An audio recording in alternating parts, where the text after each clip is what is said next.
further ado. Guys, let me ask a few questions here really quick. We're gonna make this a little bit interactive. As you can see, I dressed up for you. To be really honest, I remembered about this last night. I was focused on my fantasy football draft, and that took precedence. First question is, give me an idea, how many freshmen do we have in here? Okay, so we got a few sophomores, juniors, seniors, a lot of seniors. Graduate? Okay. So right off the bat, I'm going to tell you my favorite person in this entire class is San Francisco Giants. We hate the Dodgers, right? That's what I'm talking about. So this time of year is my favorite time of year, as you can tell. I'm in the middle of I hate the Dodgers and I love football. I want to get an idea of what I can do here today to help you guys out. How many of you actually came and listened to me speak in January or February? Was anybody there? One person, two people? Okay. So some of this may be a little bit repetitive. I apologize. I don't have so many good stories. It just is what it is. I thought I'd tell you a little bit about myself. I'm going to try and keep my remarks to about, we'll say 30 minutes or so. And I want you guys to feel free to ask as many questions as you can. I have a dry erase marker in my hand because I think we're going to get a little bit into some shop talk here. Because what I really want to talk to you guys about today is two of probably the very most important things that I consider in the world of entrepreneurship and business. And the first one is being able to pivot a company, and I'm going to explain what that is along my way. And the second one is planning for your exit strategy in whatever business you start, okay? So we're going to write those up here really quick. The other thing I'm going to do is if you guys want to get a hold of me for anything, you can just email me and I will get back to you as soon as I can. Janet's in the back, and if you guys don't know, she's in charge of giving, I think, at SUU. And she's the only one when she emails me that I don't get back to because she usually wants more money than me. Okay? But then I text you and then you respond. When you text, I get back to you, because then it becomes personal. Yeah. Okay. Dean gave you an overview of me, and I'm going to go into a little bit more detail. I always wanted to be a lobbyist. I always wanted to be a lobbyist. I came to SUU for one reason and one reason only. They had a phenomenal political science program, and their placement into law school was off the charts when I came back in the mid to late 90s. My uncle attended here, was a very successful lawyer. I actually played football. I was recruited here after I served an LDS mission, for those of you that understand or know that. I played at Riggs College before when I came back. I had the opportunity to either play at Utah State or SUU, and after spending a year in Rexburg, that was just too unbelievably cold. So I thought Cedar City would be a good idea. I had never been to Cedar City, ever. And I was from Washington, D.C. area, okay? I remember driving, literally I drove across the country and I pulled into Cedar City, and back then we didn't have XM radio, and I tried to find a radio station, and I remember thinking, what the hell did I just do? It was really that. I fell in love with SUU though, I really did, you guys. It was really cool, the class sizes were small, I got to spend a lot of time with my professors. I came in as a junior, so I was only here for 2 years, but I had a really cool experience. I took the LSAT and scored very well on it, and I actually was accepted to Georgetown Law School, which is where I wanted to go. I had the opportunity to do an internship my senior year, so it wasn't after I graduated. I was actually a senior at SUU, and I did an internship with Congressman Hanson in Washington, D.C. When we were back there, my wife became pregnant with her first child, and the thought of a law school loan absolutely freaked me out. So I thought, well, I'll defer enrollment just for a year and come back and work. So I came back to Cedar City, and I took a job at basically an advertising agency. They did insertion of television ads on cable channels, so local businesses all throughout southern Utah worked with us. And I found a love for business that I never really thought I would have before. I loved everything about the sell, I loved everything about making a customer happy, and quite honestly, I loved commissions, because that was really cool. So we did that for quite a while. Then I realized the guy who was running the advertising agency had absolutely no idea what he was doing. And I thought I could do a lot better, to be quite frank. I thought that I could turn a profit where he was just barely skimming by. I thought if we could do certain things, we could change it. Now, again, you guys have to realize I was 22 23 at this time, this guy was mid-40s, and the last thing he's going to do is listen to somebody like me. So I kept my eyes open, kept my ears open. I was looking for an opportunity to start my own business in the advertising world because I saw how much money was going from business to business. About a year after that, we attended a trade show in Las Vegas, and by we, it was myself and a guy that I hired to do all of our production. His name's Matt Marriott. His parents taught here for quite some time, and he's still my business partner to this day. Matt and I went down to Las Vegas to a trade show called Convex. They don't really do that anymore. They do the, what's the big one that they do now with all the technology? I can't think of it. Anyway, they don't do Convex anymore, but that's where Microsoft, Apple, everybody showed all their new products. And we came in contact, and remember, this is like 99 at this point. We saw CD business cards. They were actually the size of literally a business card that you would hand out to somebody, but it was a CD-ROM. And our idea was really simple. If we could figure out a way to take full motion broadcast quality video, compress it, and then when somebody handed that out, they were basically handing out a commercial, an infomercial about themselves. And our idea was, we were going to use this for home builders exclusively.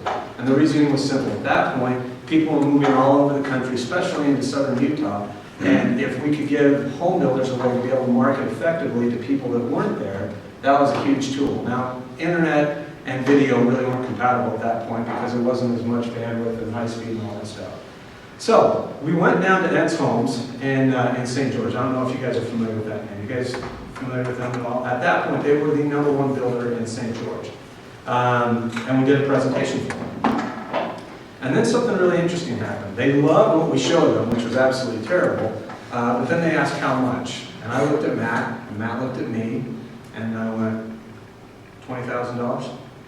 Literally, that's what I said. And they're like, okay, that sounds about right. And I'm like, what just happened? We just made $20,000 in an hour, which is pretty awesome for two kids that were 23 years old. And then that CD-ROM actually found its way down to Las Vegas. And we got in contact with another company. This company's name was Pulte Homes. Anybody heard of them? Pulte Homes at that time was the #1 home builder in the world. They would build approximately 50 to 60,000 homes a year, which is an incredible amount. They're a Fortune 500 company. When we were dealing with them, they're really close to Fortune 100 company. You can look them up. So they took one look at what we were doing, and for Ed's Homes, a small little developer in St. George, they said, we need this for every community that we want to build a house in, across the United States. That's a huge undertaking. And right at that point, it was Matt, myself, and one other guy in the office. I handled all the sales and the marketing, and I shouldn't leave out that our other partner at the time was Kerry Smith, who owned Mountain West Office Supply and a couple other things in town. So Pulte Homes asked us if we do that. And we took that project on. So every community we charged approximately $20,000 for. And we ran the company phenomenally well. We grew it super, super fast to staggering rates. Now, during the same time, we acquired another company. You guys may know this name because they're down in the ski. Del Webb Communities. Anybody heard of them? Yeah. They're a retirement community. 55 and older. And they were a huge builder as well. The cool thing is while these were our two number one, number two client, Pulte Homes actually ended up buying Del Webb at the same time. So our two clients became 1 over 9. So we ran the company from $0 to, I think the height was about 2005-ish, where we were bringing in about $5 million a year, which is pretty awesome for Cedar City, Utah. And nobody knew we were doing it. And that's the cool thing. Our offices to this day is going to crack you up. I'm going to tell you, how many are you from Cedar City? So few of you. Okay. You guys know what Bullet Drug is on Main Street? Yeah. Okay. You know that little old school pharmacy? Believe it or not, I've run all my companies on the top floor of that for the last 20 years. Nobody knows that. Nobody has any clue, and we did that for a reason. So we grew the company to about that level. And then something really interesting happened. We got involved with, like Carl said, luxury high-end real estate development. What does that mean? Jack Nicklaus and some of the other large-scale developers, and when I say large, not necessarily number, but the sheer dollar amount of homes, came to us and said, look, we have a lot of issues. We have high net worth clients that do not want to, and seriously, this is actually what they said, that do not want to get on their private jets and have to fly to where they want to build a house. They want to have the entire experience without getting on jets and flying to their houses. So we started doing work for Jack Nicklaus. What did we do? We built basically an interactive touchscreen table that we put into sales centers so people could actually pick the house plans they wanted, they drop it onto a lot and virtually fly through the backyard and see what their backyard was going to be even before there was the development to begin with. The lot prices where they would build homes were anywhere between $1 million to $3 million just to buy the dirt. So we were doing work in the Bahamas. We were doing work like Park City, the Red Ledges is one of our productions. St. George, ironically, has a lot of luxury high-end development. We did the Ledges development down there. We did this all over. In fact, the Ledges, this is really interesting. This is an interesting one for you. With our product, the Ledges did basically a pre-sale, if you will, of their lots at the St. George Parade of Homes, which draws people all over Utah, Nevada, Arizona. They did over $100 million in 72 hours with my stuff, which is pretty awesome. And I should have actually taken a commission instead of, again, the $20,000 or $30,000 we charged them. Lesson learned. Again, the company grew even more. We were super excited. We were killing it. I was employing people in Cedar City. I felt proud for two reasons. One, I built a company from nothing. And then two, I looked around at our staff. And our staff at this point was only like 7 or 8 people, if I remember right. But the neat thing about being an entrepreneur is when you can look at all the people that you employ and go, not only am I doing well for me and my wife and my kids, but I'm providing a livelihood for 8 other people in this community, which is a really neat feeling. And they were doing well. We were paying very, very well for Cedar City. Then we were thinking we should blow this up and make it even bigger. And so then I started getting into, it's kind of funny, this is actually how I did it, LinkedIn. How many of you guys are on LinkedIn? Everybody, okay. LinkedIn was like brand new at this point. In fact, I had heard about LinkedIn the year before because I think the first guy that won The Apprentice was like promoting it on The Apprentice, and I'm like, what's that? So I got on LinkedIn, and it was unbelievable. It was so cool because it was social, but it was built on, executive to executive. So I got on LinkedIn, and I figured out, well, before I got on LinkedIn, I figured out that the biggest growth opportunity in home building wasn't actually in the United States, wasn't in Canada, wasn't in South America. It was in one place and one place only, which was Dubai. And I fell in love with Dubai. And one, I really wanted to go to Dubai, so if I had a client, I could justify going to Dubai. So I got on LinkedIn and I tried to figure out what companies were building developments in Dubai and how do I get my hands in there. And so I went through and I randomly emailed what had to be 200 or 300 people. Luckily, there was a firm out of Ohio that represented a company called Nikhil. Now, Nikhil probably won't mean anything to you guys at all except this. You guys have probably seen, I think they actually filmed it on the last Fast and Furious, the Palm Tree Islands that they built in Dubai. You guys familiar with that? The company that built that was actually Nikhil. Now, Nikhil is 50% owned by the United Arab Emirates, as well as privately funded. Nikhil saw what we had done for the Ledges, saw what we'd done for Jack Nicklaus, saw what we'd done for all these companies, and they actually hired us for what would be considered a 5-year project. I was going to do no other work except just for Nikhil. We started buying tickets to go over to Dubai, and here's another interesting one for you. So they actually authorized us to fly first class over to Dubai, and we were going to send 5 people over to Dubai. The cost for the tickets, for a first class ticket at that point, I remember this vividly, was $4,200 round trip, okay? Jason's mind was, I can suffer through 17 hours on a plane for $1,500 and I'll pocket the difference. And that's a really important thing to think of when you're an entrepreneur. Because even though all those luxuries sound really good, $2,500, $3,000 makes a lot of difference when it's going into your pocket. So even though you're making a lot of money, when you have opportunities to save money, that's also making money. Okay, I'm going to get into that in a second as well. Okay, so we're getting ready to do this huge project. And we ramp up. I have 35 employees. I hired 20 as fast as I could. Designers, programmers, graphic artists, everybody. And this was going to be the whole deal. Literally a week before I was going to get on the plane to fly over to Dubai, the crash happened. The 2007, 2008 markets just went in the tank that you guys are all familiar with. And the industry that was hit largest was the housing industry. The bubble burst. Nikhil freaked out. They pulled the contract. And now I'm sitting with 35 employees. I've gotten rid of Pulte Homes and Dale Webb because I couldn't handle them anymore. Jack Nicholas has gone away because I can't deal with him anymore. I have no clients. I have 35 people with their hands out saying I need a paycheck in 2 weeks, and I have no way to pay them. That's a scary time. That's a really, really, really scary time. And so what do you do? What do you do? No, I'm really asking. What do you do? Somebody give me an answer. What would you do? Start selling your assets. Come up with something else? What? Start selling your assets to pay your employees. Sell your assets. Come up with something else. Anybody else have anything? Yeah. Reach back out to your old clients and see if there's still opportunities to go. Okay, reach back out to your old clients. So I'm going to tell you what happened.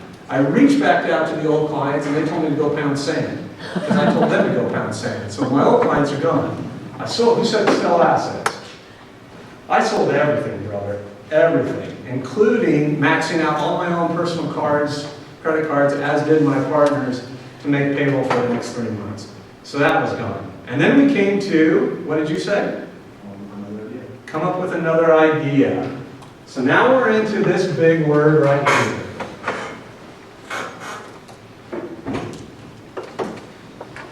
Pivot. Now, when you build a company, you can build a company, if you read business books, I'm sure you guys all do, and you're going to be taught this. You can build a company on 2 principles. The first one you can build it on is products. Example of products, Nike shoes, Monster drinks, I'm sure you guys all drink that, Coca-Cola, Delta, whatever, they're products. Or you can build it on services, right? Those are pretty much the 2 ways you can build a company. True? Okay. I thought that there was a third one. I had the absolute best staff in the entire world. I thought my people were better than anybody, which is... Bias. What's that? Bias. Bias. Buy it? Bias. Bias. I'm very biased when it comes to my people. Okay, so you have option 1, option 2, or I took option 3. Not only did I pivot, but I wanted to pivot based on the people that were currently employed by me. Does that make sense? You guys with me? I don't want to start totally over. I just wanted to get out of housing. I hated it. It was awesome making all that money, but I mean, it was bad, guys. It was really bad. So I had all these people that were really, really good. Okay, so we decided to pivot. Now, the question becomes, what do you pivot to and how do you figure out that, all right? Luckily, I'm married to a very, very smart and smoking hot woman, okay? And she tells me what to do often. Janet has met her. Carl, you met her? Carl, you met her. She can. My wife is as good as it gets. Bias. But she's also, she really is that. She actually worked as a legislative aide for the Speaker of the House of the United States Representatives. So she knows what she's doing. So as we were doing this, and we were making money, she saw what was going on. She actually kept telling me, Jason, housing's not going to last forever. And my exact response is, everybody needs a house that's going to last forever. She goes, you really need to think of something that's a little bit more stable than housing. And so she kept saying, you need to go into medicine. Medicine, medicine, medicine. And I'm like, I can't stand freaking doctors. I hate everything about them. Some of you probably have doctors that are parents. I apologize. But she goes, you need to go into medicine. It's recession-proof. Everybody has to have it. And I'm like, okay, all right, we'll think about it. So now I'm at this point where I have to do something. I have great technology, I have great people, and I have a bad industry. So I go and start doing research on medicine. And the single largest piece of the economy had been hiding from me all these years because I didn't want to listen to my wife, which was medicine. If you guys go look up, and I don't know how many trillions of dollars they equate to the world of medicine, but it is a ridiculous sum of money. So I figured if we could just carve out just a little piece for us, then we have something. But what would we do? And how would we do it? So what were we doing here? I was basically building product so these guys would have the ability to actually effectively sell to potential home buyers, right? So what I really wanted to do was create something that doctors would be able to generate more revenue for themselves. So it became kind of interesting. We had an issue. And this is where we're going to get into point number 2. Talk about pivot, right? Here's point number 2. We're going to talk about my favorite term, cap table / exit. Who knows what a cap table is? Seriously? We gotta get on this. Okay, all right, we're going to talk about both of those things. What I wanted to do was I wanted to build interactive presentations for doctors to be able to effectively communicate with their patients. What does that mean? That means if you were going to go in for laser hair removal treatment and the doctor says it's going to be $1,500, your insurance isn't going to cover it, but that doctor has to effectively explain how that's going to be done in order for you to give that doctor $1,500. We call that lifestyle cash pay medicine. You guys following me so far? There's all kinds of that. Another example, breast dogs. Yes, we're going to talk about breast dogs for the next 10 minutes because that's how we have a lot of money. Doctors want to sell breast dogs. If they see 10 women that come in for a breast dog, they know on average they're going to sell maybe 2 or 3 of those procedures. How do we increase that ratio? Does that make that doctor money? I'll give you another one. Recently we've got into LASIK. LASIK is a great procedure, but it's called elective. So your insurance isn't going to cover it. Are you going to spend $1,500 an eye to have perfect vision, or are you going to put glasses on? We need to give doctors the tool to explain why LASIK is a good solution for you as opposed to spending a couple hundred on glasses every year after you break them, right? So we built a company called TouchMD. And TouchMD was specifically designed for that. You can look it up. I think the URL is still there, touchmd.com. And basically what it is, a patient would walk into a doctor's office. Once they're sitting down with the doctor would give them this interactive presentation and show them all about what was going to go on with them. Take pictures of them, draw on them, diagram them, do all sorts of stuff. We identified 4 specialties. I'm going to write it up here. I'm not going to tell you names because you're going to know some of them. OBGYN, ortho, derm, and plastic. All right, who told me I needed to sell all my assets? You, right? Okay, so I got 0 money right now. And by the way, I'm also in the hole. I believe we have loans at this point of $400,000, plus my own personal credit cards that I float with. So Jason is not so happy. Jason used to be happy, Jason not so happy now. So we decided we're going to go to 4 doctors. And I'm going to go to 4 doctors and I'm going to get them to invest in this company, not because I just need their cash, but my thought process was, if I get a client to invest in the company, that changes the whole dynamic. Now the client is the actual one pushing the product to all of his peers as well. Follow my line of thinking there? You guys with me? Okay, so then the question becomes, we have a brand new company. I know there's a lot of scribbles on here, so you guys have a hard time seeing it. TouchMD is a brand new company. I already told you that I just was making almost $5 million a year in revenue from my other company. This company's made 0 revenue. So if I ask somebody to invest in the company, and I'm going to give them 5% of the company, how do I value the new company? What does 5% equate to? You guys watch Shark Tank? This is in Shark Tank every week. I have no sales, no revenue. I have a brand new company. I want 5% owners right here. Each one of them. So I'm going to give 20% of my company away. How much is that worth? What would you guys value that? I'm being serious here. This is the interactive part of it. Throw it out. What do you think? If you're in debt, I would value it as you're taking on negative, like you're starting in the hole. Personal debt, not company debt, 2 different things. But if that was true, you are right. But let's base it on this. Take my situation away and just realize it's 0 revenue, 0 sales, and a complete concept of an idea. Yeah, back. Going with 0. What? Going with 0. Your value is 0. 0? Well, other than you telling us that you're providing doctors and patient service. So I have a business plan. Well, I don't know what it is yet. You haven't told. Okay. So there's all kinds of variables to this. I'm glad you brought that up. You had a previous company. I had a previous company with a track record. It was making $5 million. $5 million a year. So it's kind of all over the place, right? So this is what we settled on. We had a business plan. I had no idea what to charge. I had no idea how to charge it.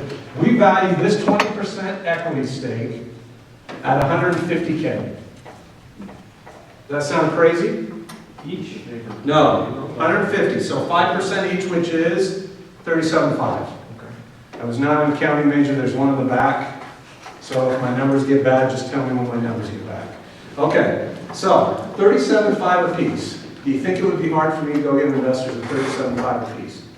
I see heads nodding up and down a little bit. I see some saying no, maybe, who knows? I mean, they're doctors. They should be loaded, right? Okay, so let me tell you what happens.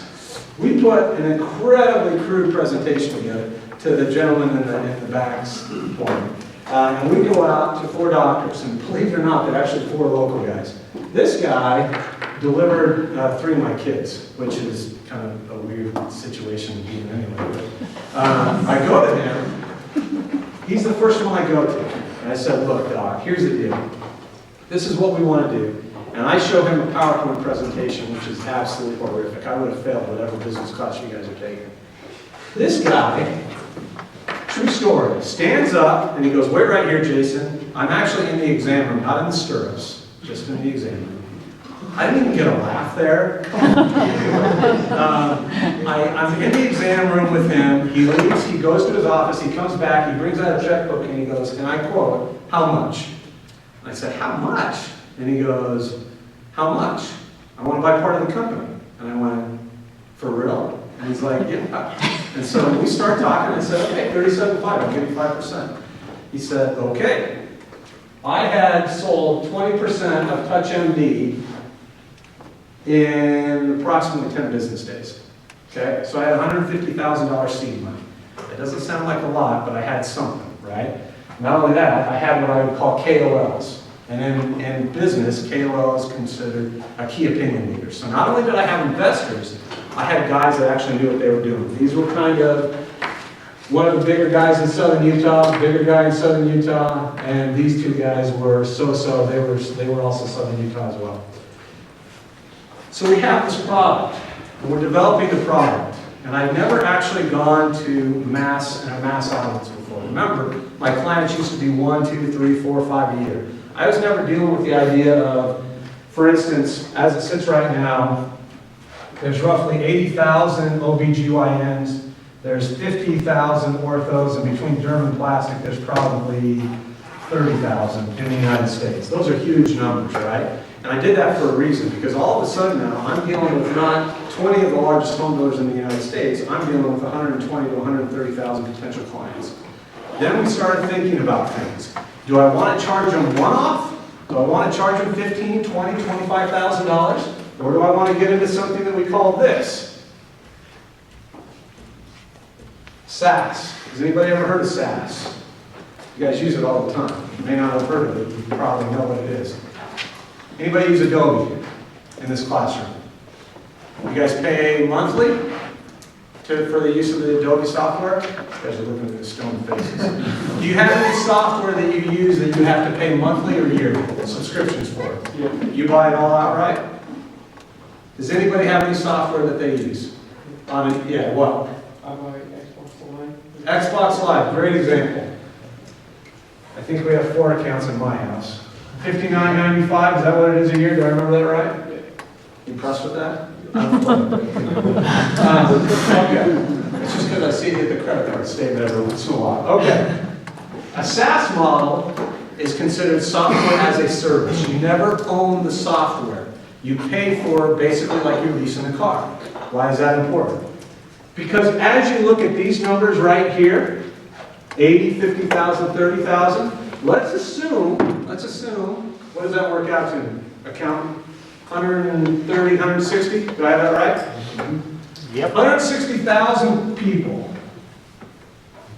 What's 3% of 160,000? Help me out, somebody do quick math. 48. What is it? 4,800. 4,800. Okay, now let's go 4,800 times 599. 4,800 times $600. What is it? Somebody has to have a calculator in here. 4,800 times 600. What is it? 300,000-ish? What? Just to get 300,000-ish? 300,000? Sorry. That's $599. You're using 600. Yeah, well, we'll just go 600, make easy math. 4,800 times 600. 2,880,000. What is it? 2,880,000. Oh, was off a couple of zeros. 2 million, man, accounting guy, bro, not even close. All right. Here's what's crazy, ready for this? What if I told you I was charging $600 a month for my software and I was getting it? And I only needed 3% of the market, and I got to $2.8 million a month in revenue. Does that make you think? Makes me think. That's a hard thing to get to. We tried that, and it's really, really hard. To get what, So we have, what's that? To get to 3%? To get to 3%. 3% market penetration in anything is like unbelievable. So what did? We kind of moved things around a little bit. So we went to kind of a hybrid of it. What we did is we charged $25,000 for the software, but then we charged a $2,000 fee on top of the $25,000 annual fee. Okay? So I got $25,000 up front, and then year after year I started building up my SaaS model. So I had both. I had software, period, and then I had software as a service. And I'm going to tell you why that's really important in 2 seconds. I'm running out of time. I didn't think I was going to be able to make up this much time, but hopefully this is kind of where I really want to go is this. Okay, so I have these guys that I've given 20% to for $150,000, right? 5% increments. Now, we've talked about business plan a little bit. My $150,000 that I gave away at 5% apiece, if I think that I can generate $2.8 million a month, that's a really stupid idea, right? Very stupid. You guys have no idea how stupid, because I'm going to tell you in 5 seconds, because it happened to me, and this is what you guys need to think of when you plan. When you build a company, you have to plan for exit strategy. And the way you plan for exit strategy is what they call a cap table. The cap table is just abbreviated for capitalization of a company. And the table is literally a table of contents. Chapters 1 through whatever. First guy in is the first guy out that puts money in. Okay? And then there's different preferences. And you're going to get into that, I'm assuming, at some point. You'll talk about preferred stock and common stock. I'm not going to dilute that here, but dilute is the word I want to focus on. $150,000 went really fast, guys.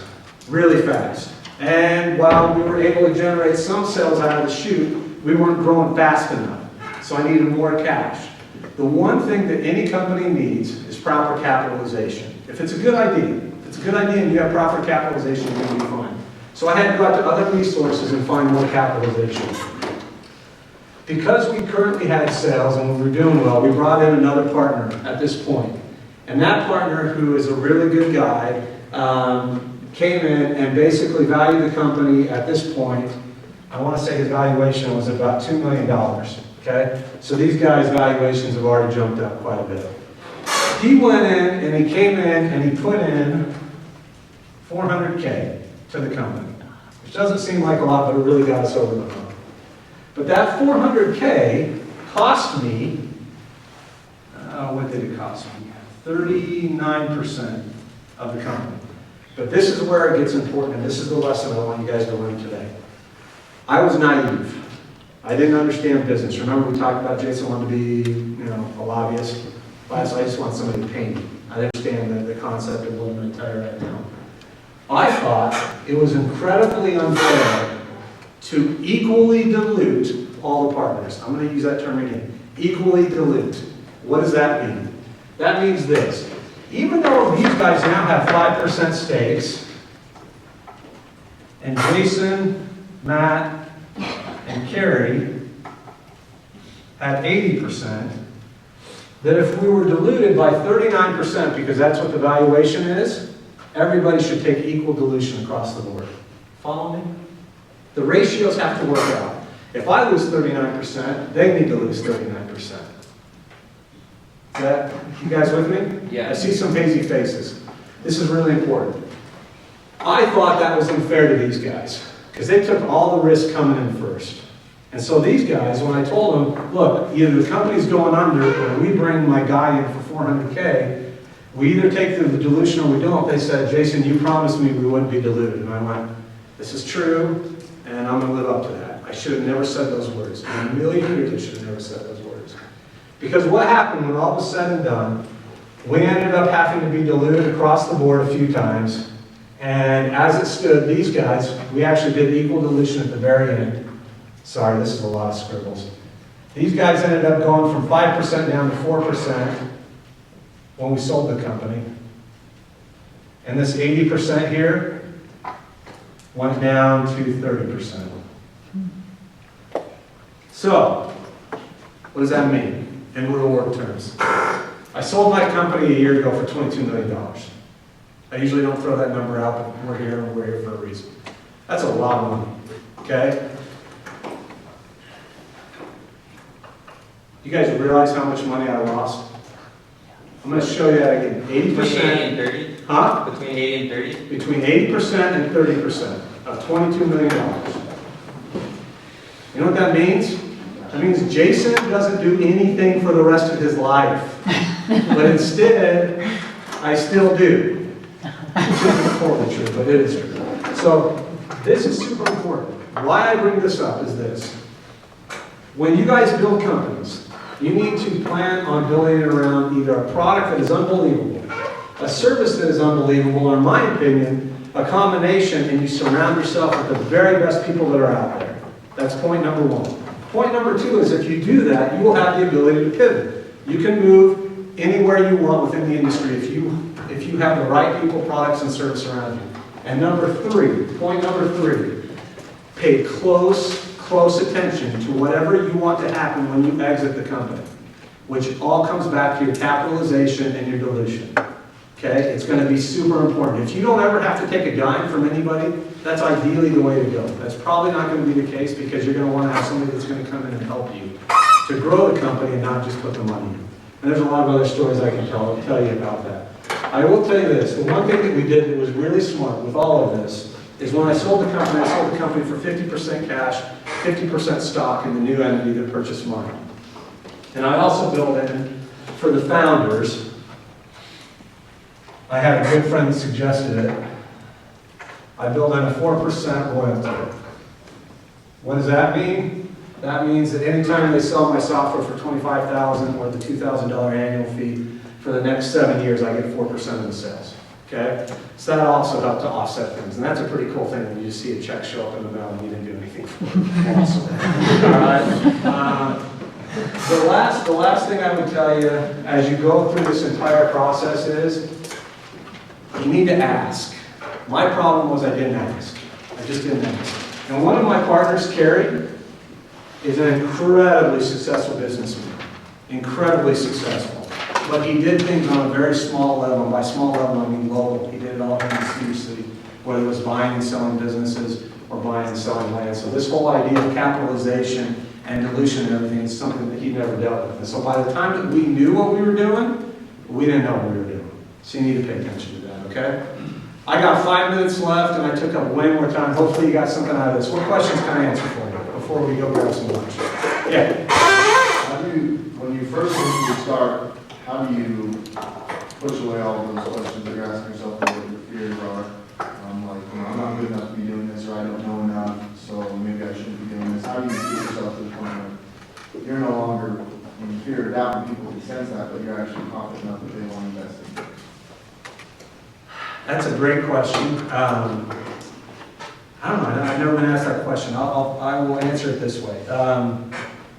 Luckily, when I started my first company, I'd spent a couple years in the business world, so I already felt a little bit comfortable with it. However, the questions that are going to be around whatever entity you develop, here's the beauty of what you guys have that I didn't have. We built the Founders Group here at SUU specifically for that. You would be remiss, everybody in this room would be remiss. I'm not necessarily an expert on everything, but I can tell you the guys that are part of this group, collectively, I mean, it's pretty impressive for Southern Utah University, to be quite frank. You have access to all of us.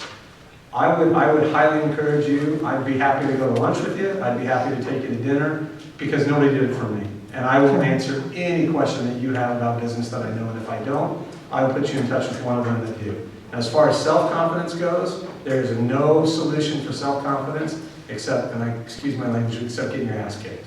You just have to. You have to go out there and have somebody go, you have no idea what you're talking about, Jason. And I hear that all the time. My wife.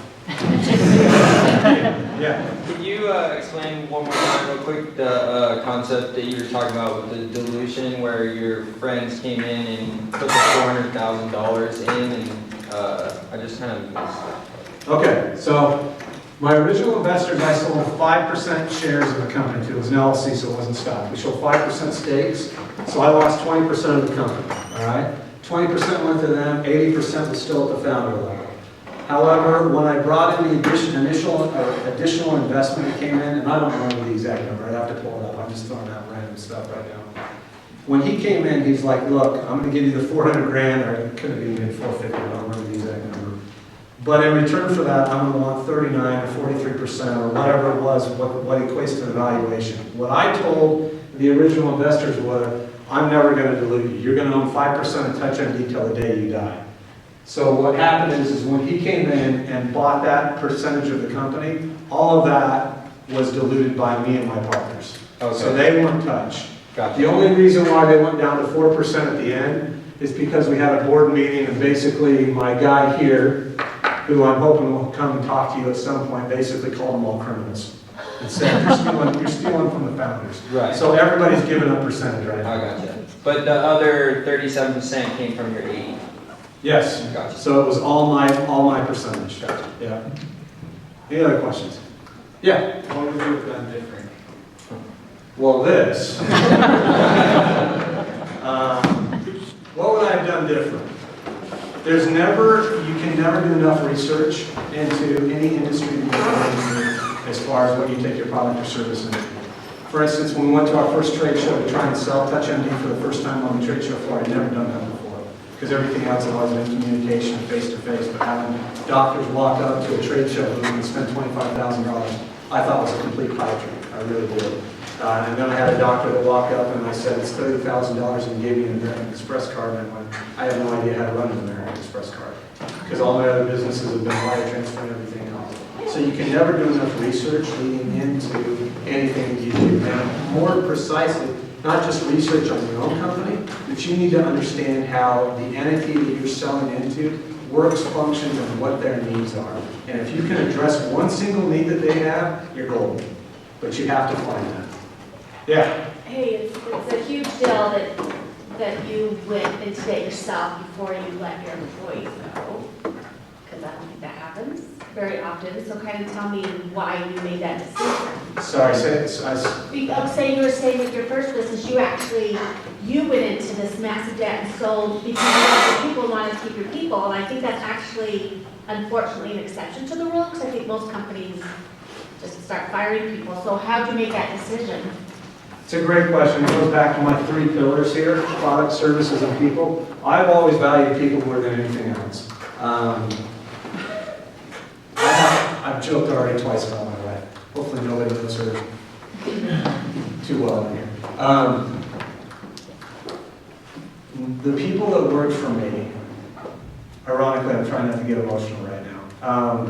Not only were they some of my closest friends, but I cared about them a lot.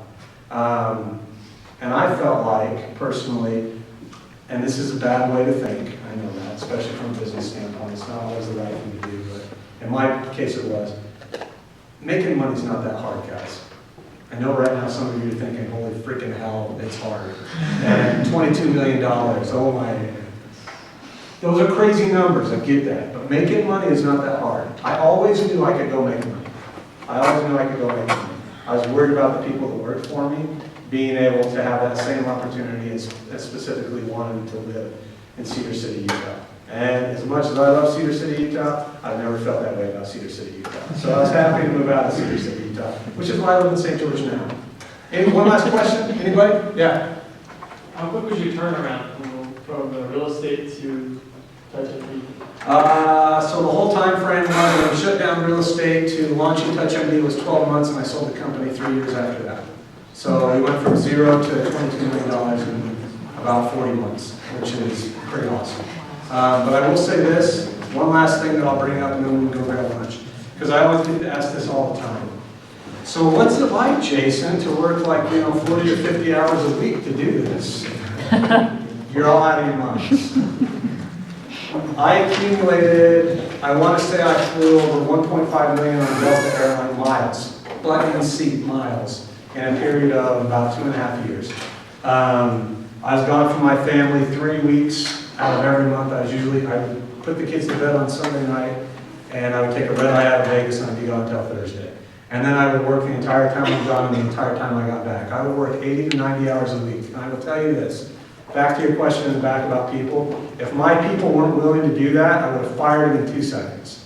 But because I was sacrificing, they were sacrificing, and that's also a whole other lesson.